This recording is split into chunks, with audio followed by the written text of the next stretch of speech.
That's great. Well, this is progress, right? We're in the state room. We like that. That's good. Great. Well, thanks for being here again. That's our second bi-weekly press conference with the Lieutenant Governor. And I'll just kind of go over a couple things that are happening, and then the Lieutenant Governor will as well. Looking forward to meeting the Vice President tomorrow. We haven't got all the details yet, but I know that I'm going to be able to say hello, and it's great to have Secretary Raimondo back in Rhode Island, and as we get more details on the event, as you can tell, it's high security when a Vice President comes to any state, so it's no different here in Rhode Island. So as details come in, we'll make them available to you. Yesterday we were at Fidelity, 500 new jobs.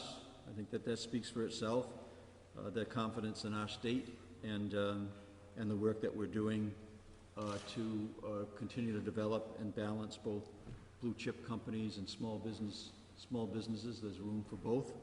And so also I would say Rhode Islanders that are interested in those positions, as I mentioned yesterday, we also often hear about how our young people and our kids that go to college and then they wonder where they're going to start their careers, and here's a great opportunity so they can go.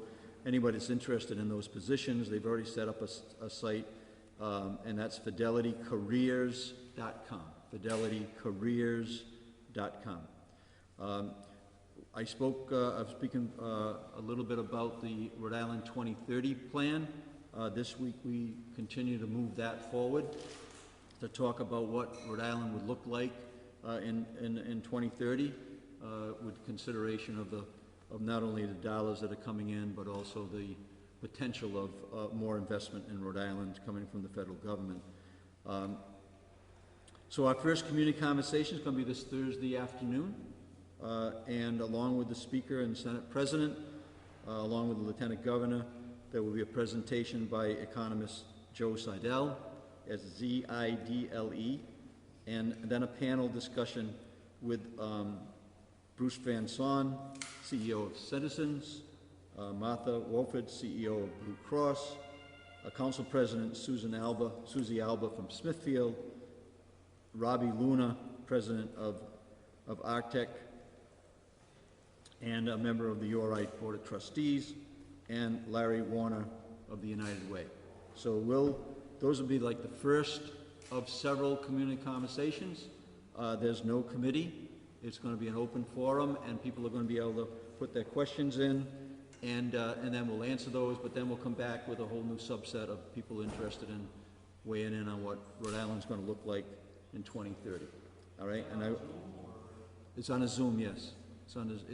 Yes, it'll be a live feed.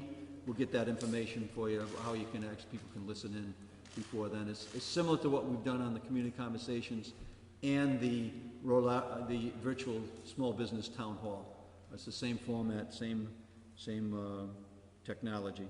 And so I would just want to thank Secretary Pryor and Director Thorson for coordinating the 2030 work. They've been thoroughly involved. As we've mentioned before, we know that the jobs, the finding workers for the small businesses in particular in the state has been a challenge. We're pleased that the House Finance will have a hearing tonight on the bill that we've worked with Director Weldon, which he'll be testifying in the House Finance tonight on legislation that will incentivize people to return to work.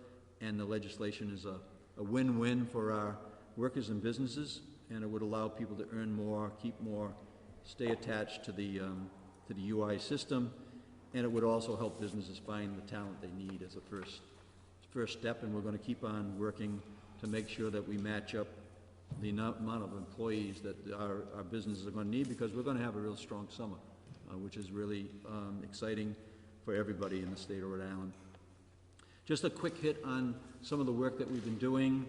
This is meant as more like general information, as this press conference is about things that are happening outside of the COVID. We've done, in the last year, we've done, Liz Tanner from the Department of Business Regulation, we want to just point out that how to open a restaurant. And it was interesting because despite the challenges that we've had over the last year, Rhode Island broke a record last year with more than 10,000 new businesses registered. 10,000 new businesses registered in 2020 with the Secretary of State's office. And this was an increase of 11% over 2019. One of the biggest upticks is in the food service. And so DBR is out with a new website to assist businesses who wish to open a restaurant. And check out openrestaurant.commerceri.com. openrestaurant.commerceri.com for a step-to-step procedure. And we're anticipating more and more businesses are going to be opened up as the economy really gets heated up again when we reopen, in particular after Memorial Day, during Memorial Day. And finally, there's a child care stabilization fund.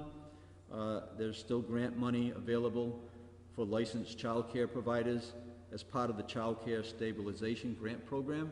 And we're encouraging all our businesses to take advantage of any of the grants or any of the available dollars. This one's in the child care. As you know, we made sure that all the child care providers and their teachers as well as their staff were vaccinated. So we know that that child care business is going to continue to grow both on the profit and the private and the public sector. So we've awarded so far $6 million to 430 providers, and there's money still remaining. So providers looking for information, they can go to www.kids.ri.gov. That's www.kids.ri.gov, excuse me. And the deadline for that application is May 21st. So that's what I got right now. I'll open up the questions when the Lieutenant Governor finishes her short presentation. Thank you, Governor. Good afternoon. Governor. Thanks. Thank you. So this is day 21, so still trying to find my way through the buildings, as they say. There's a lot of things that have been taking place in the office. We're trying to establish the office while catching up with the work that was still pending, that due to transition we're still working to catch up with.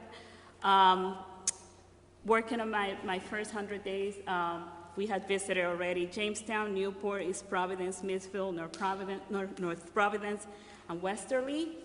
Looking forward to my visits with to other cities and towns, joining Governor McKee. This week, we have been doing work with members of the Long-Term Care Coalition. I have been receiving requests for meetings from individuals, members that just want to give me feedback of their perspective on the work that is happening. We, for this week, we're also going to be visiting the Emergency Management Center in our first visit, my first visit on this role. I will be going there with my staff. And for Saturday, I'm going to be participating in Exeter with the Red Cross Ring the Bell, Sound the Bell event that's going to be on Saturday. I finally got business card, so little by little we're making progress. Thank you.